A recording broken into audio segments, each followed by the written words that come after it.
always be 3:30 on Mondays now? Um, I'm trying to have it that way. The way it works though is that we usually have to like send it in and get it approved, and I'm trying to work with my schedule and all yours. Is this a problematic time for you? Oh no, I was just asking. Yeah, so I'm gonna try and have it be consistent, if as consistent as possible. But I did find out that we are just doing one a week now. I know last week I had said I was going to try and do two. But to start off, they just want us to do one set of office hours. Okay. So yeah, maybe Sabrina will come. I saw she was active on Slack.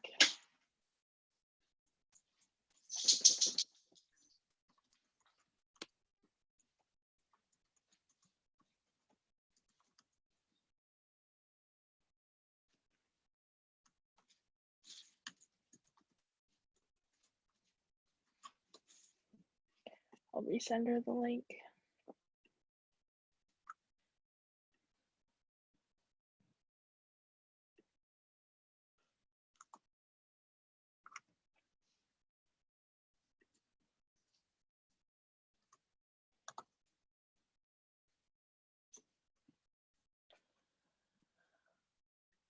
I think it's probably just gonna be you and her. You guys were the only two that reached out with things. She didn't say she wanted to talk about anything in specific, but she asked me questions on the side. But before she gets here, I'm just curious.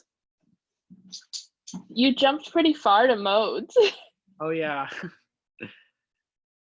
Oh, here It's she is. because I was looking at the Baron's book, and then Mm-hmm. that's like the first chapter that like where I get stuff that's like kind of like iffy for me. Okay. Because the modes are early on in the Baron's book. Okay, gotcha. Because I know hi Sabrina, I know in the the thing that I gave you guys, the outline, it said like church modes were part of week 1 or week 2, I think. So we can definitely go over those. I just want to kind of grasp where Sabrina's at too, um, and where to begin. So Sabrina, do you want to maybe unmute and just say like what you've been doing, or if you've started? If not, totally fine. Well, my school started already like a week ago, and for school, my teachers has just been reviewing like major uh, and minor key signatures and Mm-hmm. like parallel and relative ones too. Like the keys, she's like making sure everyone knows like how to read key signatures, and Yeah, we're gonna have a test next week on that and the circle of fifths. But we haven't really gotten anything past like that review yet. gotcha. And have you guys like, I don't know, Kurt, how comfortable you are with the circle of fifths, but like, do you have it memorized? Do either of you have it memorized? I don't. What do you? Oh, sorry. What was that? Kurt, you can go first. Okay, so what do you mean by memorized? Like, Well, I don't know. I just kind of have like, if I were to give you a blank circle, would you know how to fill it in? oh yeah. Okay, cool. That's you're very far ahead of the process. And Sabrina, if you'll be tested on it next week, I'm sure you're practicing it too. Yeah, kind of. I don't know, like is your teacher just gonna give you like a blank one? I don't know. She didn't go over it at all in class. Because the thing is that my teacher usually writes on like a whiteboard.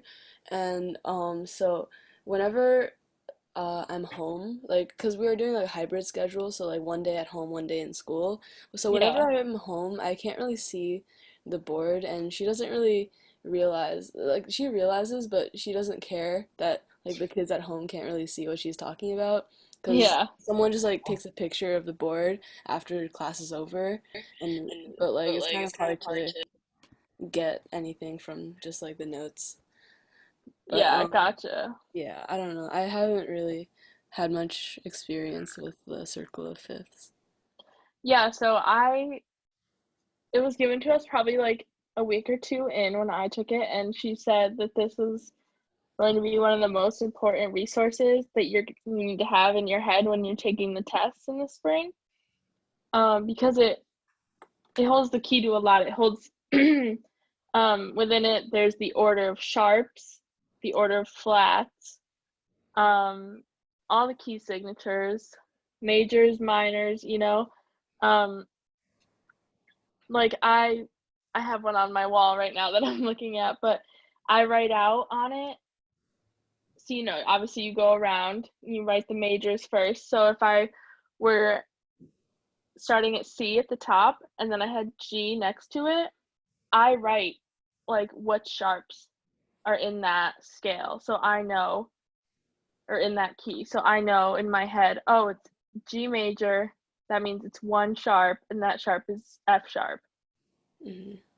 It's a process that I had to write them out so much, and we were lucky that they let us have it on the test this year. But I would say definitely for both of you, just work on that. That's always something that you want to have up there to remember. I don't know if, let me look at so like in the week 1 that I had put out, are you guys like comfortable with notes on the staff, like knowing note names? Yeah. Yeah. And like what clefs are you comfortable with? I'm more comfortable with the treble than the bass, Me but too. I'm getting the hang of the bass a little bit. Yeah. What about you, Kurt? I can do both, but on the bass clef, once I go to like the ledger lines, it gets kind of confusing. Yeah, I totally agree. And as a violinist, I only had played with the treble clef, so I get that. And I'm gonna try and draw something out to show you guys. It's probably gonna be backwards though. But whenever I think of bass clef, it's really hard for me because I was so closed off to it for so many years. But this is what my music theory teacher taught me that always stuck in my brain. So hopefully it'll help you. But so we have the bass clef, right? Mm-hmm. Yeah. And she told us we would make up things in our mind. So she said, all of the spaces in the bass clef, write out eighth G, we would call it. So see how it's A, C, E, G? And she'd be like, oh, if you want to remember the bass clef, remember eighth G. Mm-hmm. That's how I think of it every time, and I have to say it in my head sometimes if it doesn't come to me naturally. But that's how I started out, and I would literally just sit there and write A, C, E, G up so I could remember it. And it sounds stupid, but it does help if you're struggling, and it makes things go a little bit quicker, especially when you're timed on any tests or quizzes. But I just want to go over, like, see if you're comfortable with some stuff. I had put in keyboard notation on the guide. I know, Kurt, we had briefly talked about this last week, that it's not a huge thing, but it could help you. I put in like a little photo of a keyboard. And if we have to go over that in depth down the road more when we get into ear training, we definitely can. But does anyone have any comments on that? When you said like the way that you memorize the bass clef notes, Mhm. I use all cows eat grass. Yes, that's a Yeah. great one. That's a great one. Cause with the treble clef, it's like, for the lines, it's like every good boy deserves fudge is what we used to say. But Yeah. that's such a good one. Wait, can you say that again? I want to write that down. All cows eat grass. Gotcha. That's so good. That's probably a lot better than Ace G, but if it does it for me, then it's fine. But that's a good one. Yeah, so Sabrina, are you like familiar with anything about like piano, or not even playing the piano, just like the notes? Yeah. Well, I just know that like it just like constantly just goes up and down. Like Mm-hmm. the black keys are like the sharps and the flats, and then the white keys are just like the regular ones. Yeah, exactly. And this, honestly, this diagram I gave you isn't the best, because I like to think of it always starting on C, Hmm. but the default that you need to know is probably the C scale, because no sharps, no flats, right? Yeah. Easiest thing to play on a piano or a keyboard, you know. So that, what else? Oh, it says octave registers. So basically, Sabrina, you said you're kind of at week 2 with the review of the major and minor scales and key signatures, circle of fifths, and Kurt, you were asking about modes. Are you all good with the key signatures and all that? Well, I heard Sabrina talking about like parallels. Mm-hmm. I don't know what that is. Yeah, so Sabrina, when you say parallels, are you talking about in writing, in like when Um. you're writing music? Oh, hold on. Sorry. You're good. I have the same ringtone.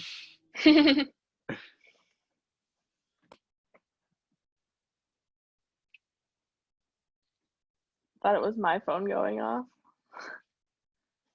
But so I don't know if she's on the phone, but Sorry, just I'm back. no, okay, You're you're fine. telling me. I'm not really sure like what my teacher meant by it. I think it's like the parallel. It just says like parallel, uh, versus relative major minor keys. Hmm. Is parallel like like A major and A minor? I think so. That's a really confusing way for her to do stuff. Mm. Um, because parallel is a very, very big word when it comes to part writing, which is much more complicated, I guess. So what, yeah, I would say parallel is what like Kurt said, but I wouldn't dwell on it too much. It's not parallel won't be used in that kind of context. Hmm. Um, but what was I gonna say? And you know, relative keys are like what surrounds it on the circle of fifths. So if I'm talking about C major on the circle of fifths, the relative key signatures are those that surround it. So F major and G major and even the minors. Oh, I thought you meant by relative. I thought you just meant like relative minor. So relative is the surrounding ones too. Yeah, so relative minor would be A minor, right? And the relative keys are those surrounding it because they're either one sharp or one flat difference. Oh, okay. Yeah. Yeah, so I'm looking at the notes, and she defined parallel minor as the same letter but with a different key signature. So C major and C minor mhm. is like the same letter, like the C, but it has a different key signature. Like C minor has the three flats. So that's what she was meant by that. Yeah, definitely. I get that. And that cuz by saying parallel, she's just meaning that the only thing in common is the fact that they're both C Hmm. in some way. But really, yeah, I guess that never really was was important to my teacher. I never learned that part, but that would make sense. So that's good that we clarified that. Are those good, the relative and the parallel? Just one more thing. Hmm. When I try and think of like, because I don't have the my relative minors like memorized, but when I think of like of what note it's gonna start on, I always think like 6 notes up. Is there like a different way of doing it? No, that's the way that it's actually most efficient. I think of it as as going down rather than up, but that's totally fine because if you have C, D, E, F, G, A, that's 6 notes up. But then 2 notes down from C is also A. So it's all the same. It's just whether you think of it going up or down. So that's a perfect way to think about it. And I don't know if you've thought about it that way, Sabrina, but that can definitely help. Okay. Yeah, I think that's a great way. Also, when it comes to the circle of fifths too, it, you kind of, the more that you write it out, the more that you're going to memorize the placement of it. So yeah, that's what helped me. But do you guys know the order of sharps and the order of flats? Yeah. Okay. So that's also another thing that can help you if you're ever having to write this out. So the top of the circle of fifths is C, right? So it's going F, C, G, D, A, E, B, which is the order, right? Order sharps. Yeah. So that that's the first half of the circle. And then it just kind of goes back the other way too with the flats. But I know I'm probably confusing you even more, but it's just how my brain thinks of it. Our teacher, to memorize flats, she said to memorize the word bead and then greatest common factor. Oh, that's smart. You guys are giving me more ideas than I'm giving you. And I have a mnemonic device for remembering the order of sharps. Like if Okay. you didn't want to like do B GCF, you could just like this is what my teacher says. So starting at F, fat cats go down alleys eating burritos. I love that. I'm writing these down because I like them. Down alleys. Okay, I love that. See, I never like used these because when I learned it in solfege instead. So I would say fa do sol re la mi ti mi la re sol do fa.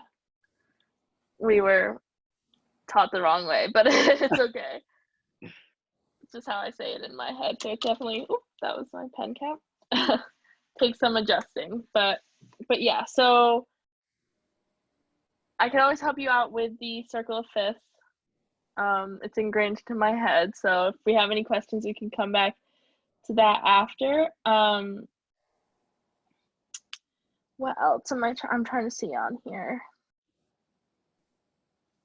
Oh, I had written under the circle of fifths that if you see the attached photo below, I said that I think it really helps to write it out and color code it. One color for the majors, one color for the minors. Might just help your brain. That's how my brain works. But oh, this is really important. Scale degrees. Thoughts about that? My teacher makes us sing it. She Like makes you up and sing down. scale degrees? Yeah, like But like, do you know the names? like the tonic, supertonic. Mm-hmm. Yeah, she makes us sing those. She thinks That's that crazy. it'll help What? us remember it. Yeah. Oh, I mean, it probably does help you remember it. She goes like one is the tonic, two is the supertonic, and then it just goes on. And she plays the Yes, piano along with Oh, it. that's smart. that Yeah. is really smart. I did, yeah, that's a good way to think about it. I just know, like, your most important thing that you're gonna need is the leading tone, and you always know the seventh is what leads in back to the first note, right? So just think of the seventh as your leading tone. Hmm. Introduction to melodic dictation. For me, oh sorry. No, go ahead. For me, like, I was like going over like one of the chapters in the Barons, and then for me, scale degrees was like the first new thing I came upon, and then I kind of had to like learn that. Is that super important? Yeah, so it is. When you're going to start getting into chord writing, like chord progressions, you'll need to know the scales of the note. So if you're in D major scale, sometimes it'll ask you, okay, what's the leading tone of this scale? And you'll have to know that leading tone is 7th, or it'll be like, what's the dominant 5th of this scale? You'll need to know that. So it's more fancy wording for it all, but you need to know it. And there's specific rules that bring in the names, like doubling leading tones, but we'll get to that later. Have you guys, I know, Kurt, you're self-studying, but Sabrina, has your teacher done like any melodic dictation with you? You know what that is? What does that mean? Yeah, so melodic dictation is when you sit and you're listening to like someone play the piano. So we would sit there with a piece of staff paper and our teacher would play like a specific beat and we'd have to write down the beat that she was playing. No, we haven't done that. Okay, yeah. But So she has tried like ear training, like trying to see like playing like either a major or minor chord and having us identify which one it was. yeah. Like that. Yeah, that's a great start. And I guess rhythmic dictation is what I was just explaining, but rhythmic dictation is just when you're just focusing on the rhythm versus when melodic dictation, you're taking into account what notes are being played and the rhythm. So it's definitely where you start your training, and that's why we usually would start with rhythmic dictation because it's one step at a time. But I don't know if you've ever done that, Kurt. Our choir teacher tried to do that with us like 2 weeks ago, and it was kind of hard because like it was kind of hard to like write down the rhythm fast enough. Oh yeah. That was like the tricky part for me. Yeah, and I know what helped me do that is she would give it to us multiple times because on the AP test, you're given more than one time to listen to it. It's not, you can like, I know that if it was a 3 measure kind of thing, then I would listen to the first measure the first time through, and then the second measure the second time of the listen through. But you are, I believe, allowed to listen to it more than once on the test. Is it like a software that's giving the sound, or do you have like a personal device that's playing the sound? So it was different for me because I was at home, so I'm not 100% sure, but I believe that it would be like there's a computer portion of the test that you would be given the excerpts to listen to, because that's not the only thing that you have to do electronically, because you'll have to submit a sight singing recording for the AP test, which is done over the computer, whether it's in person or not. So like by multiple takes, since it's on the computer, does that mean it's unlimited, or will it just like limit you? I think it limits you to, so say if there was 3 measures in the excerpt, I think you get 4 listens. Okay. So 1 more than each measure. I can double check that for you, but I'm pretty sure that's what it was, because that's how we trained with it. So yeah, definitely go easy on yourself. Don't pressure yourself to get all the notes the first way through, because if you're not going to, they're gonna be wrong, and you don't want them to be wrong, you know. Take your time with those, but also realize how many tries you have left to do it. Okay. And once we get more into these office hours, I can always do like I can always go find a piano and do those for you, give you examples of really simple ones. And when, oh, this is very important. So with the playbacks, you're also given the time signature of the measures. So you know how many beats have to be in each measure. You just have to figure out where the beats go. Okay. That's very a key thing. That's for rhythmic dictation. But when you're doing melodic dictation, where you have to count into the notes, they give you the key signature and the time signature. So they're very helpful in that way. Okay. Any questions about that? Would you think you'd want me to do just like a dedicated hour to starting to learn that? That'd be fun. Yeah. Let me see what's next. Just topics that I'm trying to gauge where you're at on. I wish there were more people in attendance tonight, because then I could do more group things with everyone. Yeah, so intervals. I forget, what instruments do you guys play?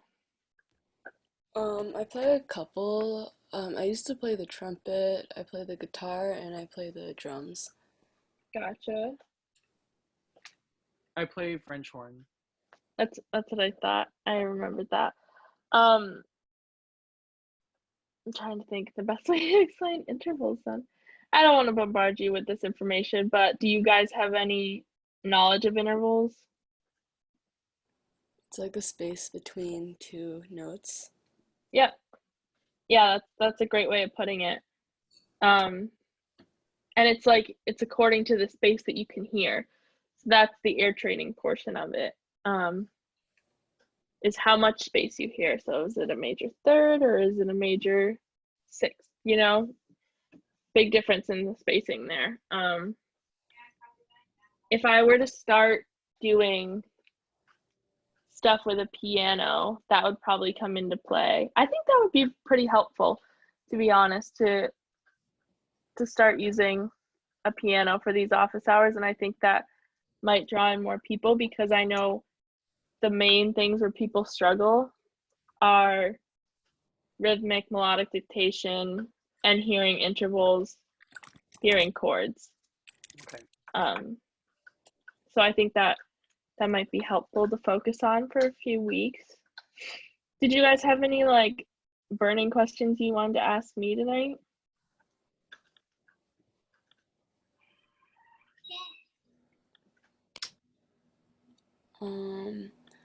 I guess I just wanted like more practice with the circle of fifths, because would you just recommend just like printing it out and just trying to fill it out multiple times? Yeah, so I don't even think you need to print it out. The way I would do it is just you draw a circle and go for it. I can show you. I'm gonna take it off the wall. I just did this the other day because I'm in a music theory class currently and still need to use it because it's very important. So I literally just wrote it out and hung it on the wall. I don't know if you can see that, but it's color coded. I can try and look for resources online for you guys with that kind of stuff, but I think it just comes with kind of like, are you guys in any math classes? Yeah. Yeah. Do you know like the unit circle? Mhm. Yeah. It's like the unit circle of music. And we had to why are you laughing? It's true. My roommate's laughing at me. But I don't know about you, but I had to memorize and was quizzed on the unit circle. So I think that prepared me for this. Let me Google really quickly. Circle of fifths.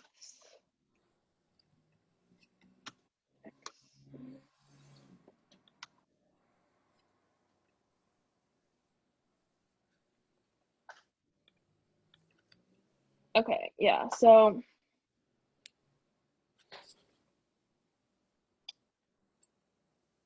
basically all of the stuff that they give you is just blank ones to keep filling in. And if you wanna, it could be beneficial to start with by giving yourself like, oh, maybe the major or the minor scales. Like, give yourself one piece of the puzzle to figure out the rest. Okay. Until you're comfortable with it. So like, if you know all of the major key signatures, write those out give yourself that. So from there, you can figure out what the relative minors are from that. Because relative minors are probably a lot harder to memorize than the majors. Do you know what I mean? So until you're comfortable with everything, I don't know how to word this. Give yourself something as a hint. It's just, yeah, I wish I had any other tips than just to memorize it. And it definitely gets tricky because it'll bring in C sharp minor and F sharp minor. But another way you can think of it too. So do you guys have a circle of fifths near you or on your screen or anything? Yeah. That's a random thing to have with you, I know, but yeah. Did you want to come say something, or were you just lurking? Okay.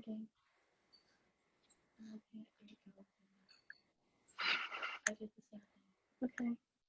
Sorry. You're fine. I'm just like, okay, so if you're looking at your circle of fifths right now, see how A major scale, what's the relative minor to that? F sharp. Yes, correct. So it wouldn't just be, this is such a bad way to word it. I'm thinking, so if you were to just use the 6 steps up or the 5 steps down, it would give you just F, right? So how in your brains do you know that it's F sharp and not F?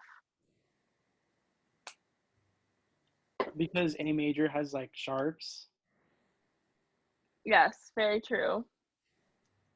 Or also, if you want to think about it as, like I said, 2 steps down, it's more like 1.5 steps down. So 1 step down from A is G, and a half step down from G is F sharp. So I don't know if, with your instruments, I think you need to apply it to how you learned it on your actual instruments. Okay. The spacing in between the notes, you need to learn it that way, because when I think of it in violin terms. So I'm like, oh, it's 1.5 steps down, so that's where my fingers would be. But if you can apply it to your own instruments in your head, that's where it'll help you memorize it. But also, I liked your answer, Kurt. That was good. About it has sharps. Yeah, that makes sense. Like the whole step down and then half step down. So like, yeah, that kind of makes sense. Because there's two. I'm going on a tangent now, but if we're in C major scale, there's 2 half steps, right? So it'll be whole, half, whole, half. Do you know that? Yeah. Have they? Okay. So if you think about that in all of these scales, obviously it changes. And also that has to do with modes too, which we'll learn about. Because I was just relearning modes because you messaged me, Kurt, so I had to refresh myself on that. So we'll get to that later, because modes complicate things. But yeah, the whole steps and half steps are good to know, especially in keys that aren't C major, because we know C major, it's in our heads. I could say whole, half, whole, half in my sleep if I had to. But you should also recognize it within the other scales, because the half steps move depending on the sharps and the flats. So I love how I just make everything more complicated. So sorry about that. Anything else that's currently on your minds or you want me to talk about? I'm just like thinking like how should I pace myself? Like this pacing guide, like would this work all the way up until the AP exam? Yeah, so that one is it's 31 to 33 weeks. So I think it's a good guide to follow. I'm not just saying that because I made it. It's also hard. I feel for you do self-studying because it's really hard to self-study music theory, and I think you should really use some of the links and resources I gave you because that can act as like a teacher. If you're teaching yourself, you need to use all the resources that you can, you know? Yeah. But I think this is a good pacing guide, and it will bring you to around the test. I did include in there's like a halfway point where I put in AP free response question practice because you want to be practicing those throughout, and that's week 17. So week 17 I marked off as actual AP practice questions because you'll be a little bit more into things there. But yeah, so it ends at 31 weeks. And I say at the end, this is time for review, part rating questions, sight singing melodies, melodic dictations. Basically, it's just going to be a lot of reviewing. It's going to be a lot of work on your own part, Kurt, and also you, Sabrina, too, because you can't just do what your teacher's telling you. You have to practice it too on your own. I would practice hearing, like ear training on my own a lot. Okay. And it really, really helps. I think it's a good pacing guide, and I'm going to try and add more resources to each week. Most of I don't know how far you've looked into the guide, but I did put some like slideshows in there that helped. They're actually my teachers. She doesn't know that I stole them to share with you guys. But it's fine. They're just slideshows. But yeah, so those are how I learn things, and I really think slideshows are helpful to see it all written out and drawn out for you. That's the easiest way to learn a topic. So I will be constantly doing research on Google to find new resources for you. I'm not a teacher at the end of the day, so I can try. Yeah, not yet. I am going for music education, so I can try and help with whatever possible. I guess maybe next week we should start. I'm still trying to figure out how these work, so you have to bear with me how the office hours should work. I never know how many people are coming. I don't even know how many people are active in our channel, but I think next week it would benefit to start doing some hearing stuff and not just me sitting here talking at you guys. Okay. Yeah. Yeah, I went through the pacing guide and one of the slideshows I clicked through it and your teacher explained relative and parallel keys, so that was helpful. Yeah. She Like explained relative and parallel keys in the slideshows and I didn't even know what they were. I knew what relative keys were, I swear. apparently parallel keys are two keys that don't have the same key signature but start on the same tonic note. An example of Yeah, two parallel keys are C major and C minor. so perfect. Yeah, Cool. that's good. She's really smart, so I trust her. I trust her slideshows. I did look back through most of the slideshows just to see if there was anything I wanted to edit, but I think it's pretty good. Before we come into next week, when we're gonna start doing dictations by the ear, definitely refresh yourself on rhythm Okay. and the symbols that it entails. I did put in the guide, it's in week 5, but I would like to use it next week, a rhythm chart, and it lines up all the different notes and rests for you. Probably look at that. That would be very helpful, and it gives you the names and everything. I think that would be really helpful. We're probably only going to do rhythmic dictation next week because Okay. I don't know. I don't want to overwhelm you guys. Also, you know, some kids know this, so I'm just curious. Do you know if you have like relative pitch? I don't. What No, about you, Sabrina? no, not. I don't think I'm even close. Me You too. probably will. You probably will after this. My teacher told me I had perfect pitch, but I do not. I know I do not. 100%. I would have gotten a 5 on the AP exam probably if I did, but I was just curious. I wanted to see if you knew because some kids have perfect pitch and they're like they go around and tell everyone. So I think you did know, but yeah. So you'll definitely have relative pitch by the time you're done with AP Music Theory. Hopefully, it wouldn't hurt for you to just play around on a piano. You don't even need one in real life. There's I think it's called Pocket Piano on your phone that you can download.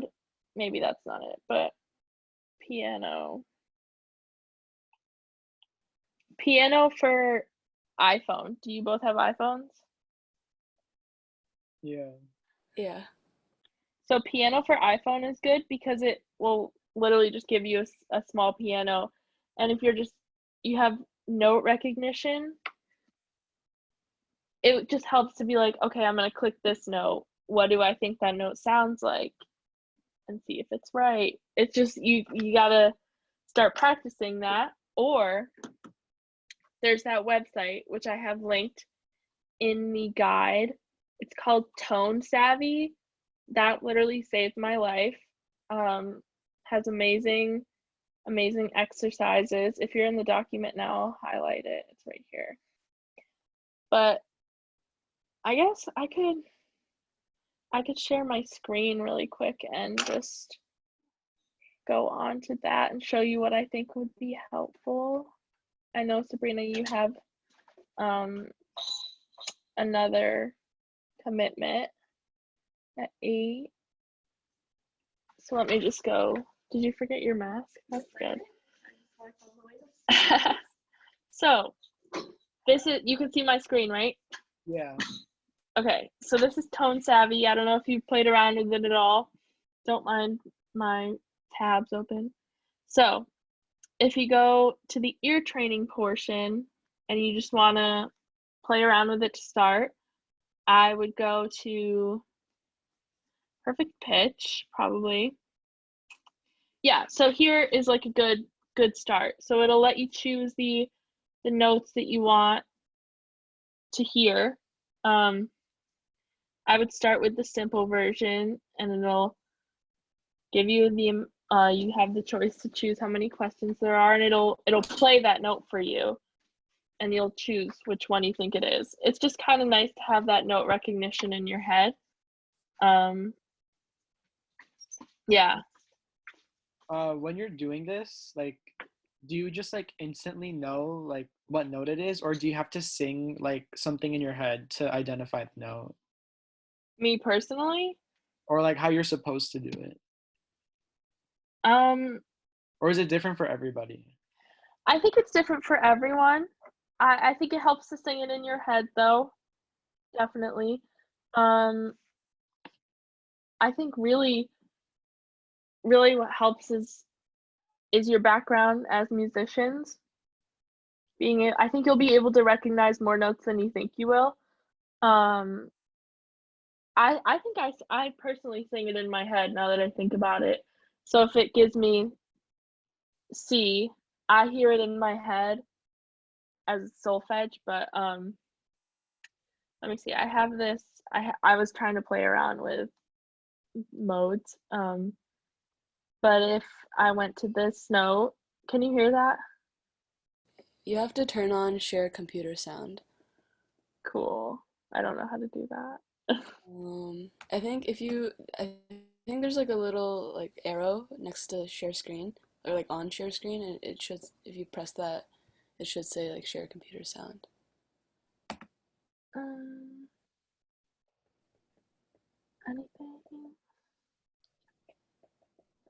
It's okay. You know what? I have a better way to do this. I'm gonna download that piano app that I told you was great, and I don't have it downloaded currently. But this will, I swear I'm almost done. But this will give you a good insight of what we're gonna be working on next week. Okay, so there's an ad. Doing great. Hopefully.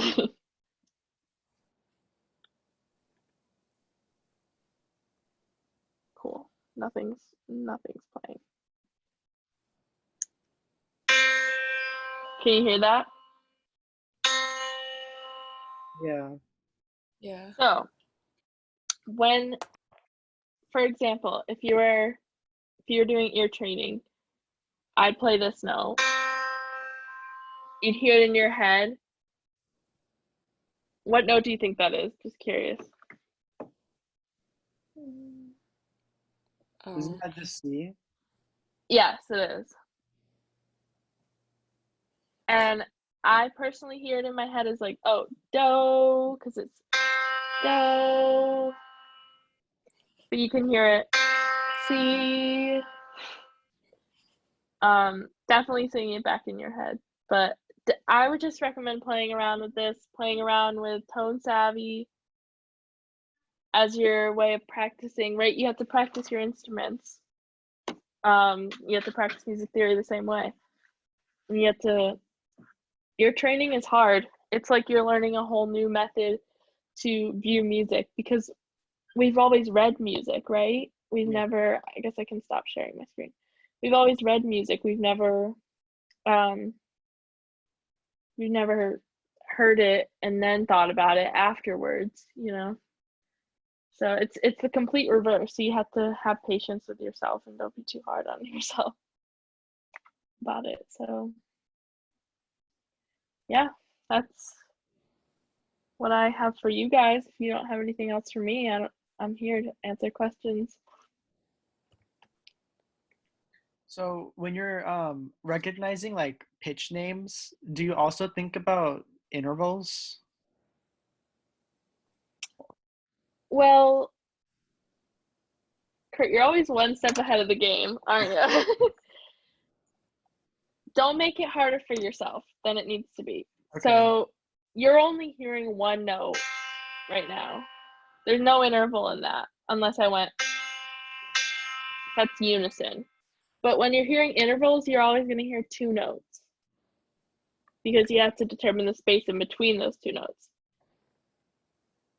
You get what I mean? So right now we're just listening to the one note. Intervals don't come until later when we add the second note. So an interval would be like, it's an octave, largest interval. Not the largest interval, but also usually when you're listening to an octave, they'll play it together and then separate for the test. Just putting that out there. But yeah, don't focus on the actual listening to the notes for a little bit, figuring those out, playing around with those. Then if you want to add intervals, we can talk. But I don't want you to overwhelm yourself because you do have until May. Okay. So I trust me, I know it can get overwhelming and you don't want to do that to yourself. So yeah. Also, you don't have to know how to play the piano. Like I don't play the piano well. I just know where some notes are. But Sabrina, do you have any other questions? No, I'm good. You pretty much covered everything. So Also, do you have like another name for me to call you? Because you're like Sab, right, on Slack? either's fine. I really don't care. Okay. Just was curious. I noticed it today and I was like, oh, I should probably ask. But It's all good. okay. How are you guys feeling? Are you feeling overwhelmed by your APs? Uh, Um, since it's early, it's fine right now. yeah, Yeah. same. I feel like it'll get a lot worse later on. Mhm. I know Kurt's taking like 5, but how many are you taking? Oh, I'm only taking like 3. That's all I took, and that was a lot in itself. Kurt, I give it to you. Thinking of you and those 5 APs plus this. I remember So last year, like right before like the school shut down, I was like really like drowning, and then like once the school shut down, and then they put like our grading policy was like your grade can't get any lower than it was. I was so thankful. yeah, same, same. I was very thankful for that, especially with the like. Did you guys take AP tests this past year? Yeah, I took 3. Yeah, so you know how crazy that whole experience was with online. It's nuts. I hope AP tests are not like they were this past year. I hope they're not getting comfortable with that, because I know for me I had trouble submitting my calculus answers, so I had to redo it a month later, which was not fun. Wouldn't Oh, recommend that. But but yeah, that's all I have for you guys. You don't have to stay on if you don't want. I'm upset no one else came. We'll be in the channel about that later. Yeah, like 6, like 5 people, no, 4 people responded Monday. Yeah, where they at? Who is it? Vanessa. And Rita, Jet, and Jess. Oh, where is she? Was very active before. Fatu. I definitely mispronounce her name every time. But she, I get it. It's hard figuring out everyone's schedules, and I know Monday night is like very abrupt start to the week, but yeah, please, I know I said this like 70 times last week, but please don't hesitate to message me about anything. Kurt, did your friend get on the Slack? she said she hasn't gotten any emails yet. Okay. Yeah, I was asking about that, and I guess they're just very slow at onboarding everyone right now because there's a lot of kids coming on. But also, like, if you ever want, you said that she's taking music theory, right? Yeah, with me. Well, she's also Yeah. so yeah.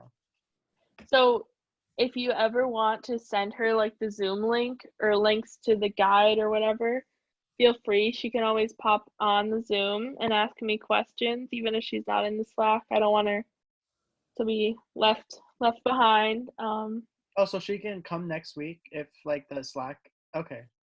Yeah, she's supposed to be in the Slack, but like I don't want her to miss out just because of that. So definitely, you know how I send you guys the link, just copy that link and send it to her.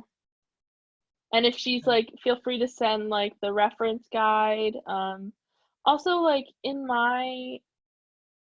if you click on my profile picture on Slack, like it has my email, my phone, like text me, email me if you need anything if I'm not responding on Slack. It's in there for a reason. So so yeah, she can definitely come though. I don't want her to get behind. Okay. Yeah, that's it. I feel like I'm not a teacher, so I can't be like, you guys are dismissed, but So next week is like rhythmic dictation.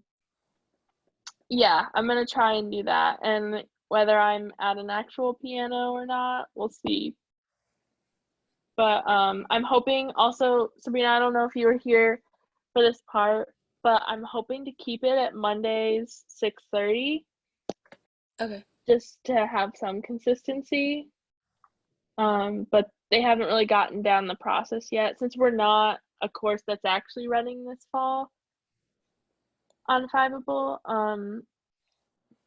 Also, Kurt, you were asking if there was a deadline to sign up for the spring, Yeah. and there's not a deadline to sign up for the spring as of right now. It would be like way past probably in like February, but it is available to sign up now if you wanted to. Okay. So yeah, that's it. Let me know if you have any other questions. My mind is always on music theory, so I can help you out there.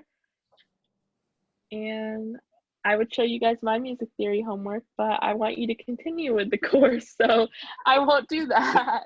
But yeah, circle of fifths. So I would say work on for the next week. Circle of fifths and just playing around with note recognition with your ears. And also that rhythm chart, which I can resend that rhythm chart out to you guys if you want. Okay. But yeah. Yeah, no problem at all. I will see you guys next week, and let me know if you have any questions. Bye. Bye. Bye.